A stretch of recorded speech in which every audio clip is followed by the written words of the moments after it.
There are about 170,000 people who live within a 10-mile radius of Seabrook Station nuclear power plant in coastal New Hampshire.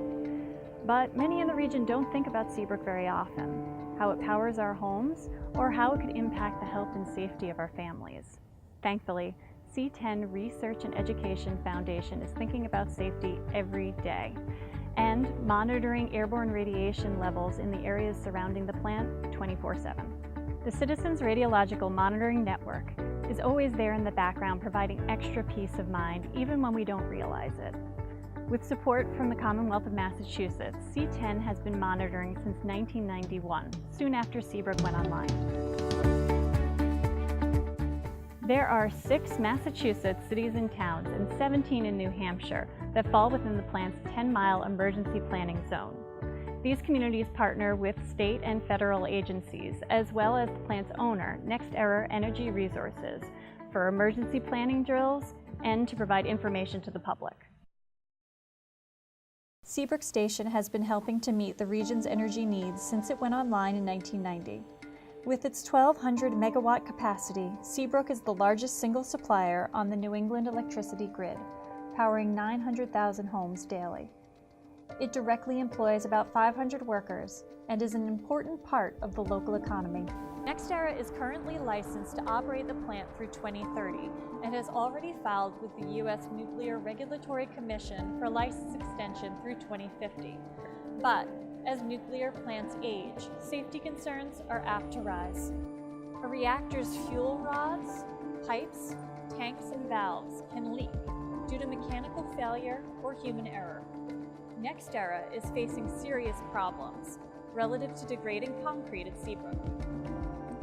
It's the first nuclear plant in the nation where the chemical reaction known as ASR was discovered, and this concrete is what is meant to protect us from the most toxic materials on the planet. Every nuclear power reactor generates radioactive material, and some of that, as part of normal operation, enters the Earth's atmosphere and water as ionizing radiation. Many of these byproducts of atomic fission emit radioactive particles or rays for tens of thousands or even millions of years. There are, of course, limits to how much federal regulators allow through standard releases, but there is no scientific consensus to what a safe level of exposure is, because all exposure increases risks to living creatures and the environment. Children and the unborn are among the most vulnerable to radiation, which can cause birth defects, cancer, and death. That's why state agencies conduct testing to determine whether radiation has accumulated to harmful levels. Here at C-10, one of our primary functions is to monitor the radiation in a 10-mile radius of the Seabrook nuclear power plant. We have a network of stations that monitor this radiation 24 hours a day, 7 days a week. They are in private homes, private businesses, and public facilities. One of the devices that we use is the Hawks Radius 1320 Dual Action Radiation Probe. This monitors airborne radiation 24 hours a day, like I said, beta and gamma. New Hampshire does not currently participate in the monitoring network, but as the plant faces increased safety concerns, there are renewed calls to provide this service for the citizens of the granite state. C-10 is the only citizens organization in the country with data available from the moment a nuclear power plant began operation. Their program serves as a model to community organizations across the country and around the globe.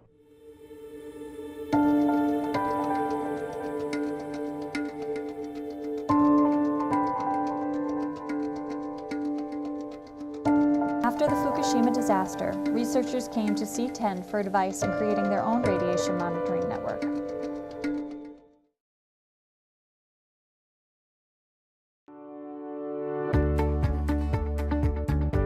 My name is Kathleen O'Connor Ives, and I'm the state senator for 7 communities in the Merrimack Valley, the majority of which lie within the 10-mile radiological zone impacted by the operation of Seabrook Nuclear Power Plant. And it's important for the public to know that C-10 receives state funding with the advocacy that the legislative delegation does year in and year out. And that funding is critical for them to be able to fund staffing and maintain and operate their technological equipment. And we can't take the monitoring that C-10 is doing for granted because they're doing this 24/7. We live here because it's a beautiful part of the world, because our friends and family live here, because it's home. But living near a nuclear power plant is something to think about. At C-10, that's what we do.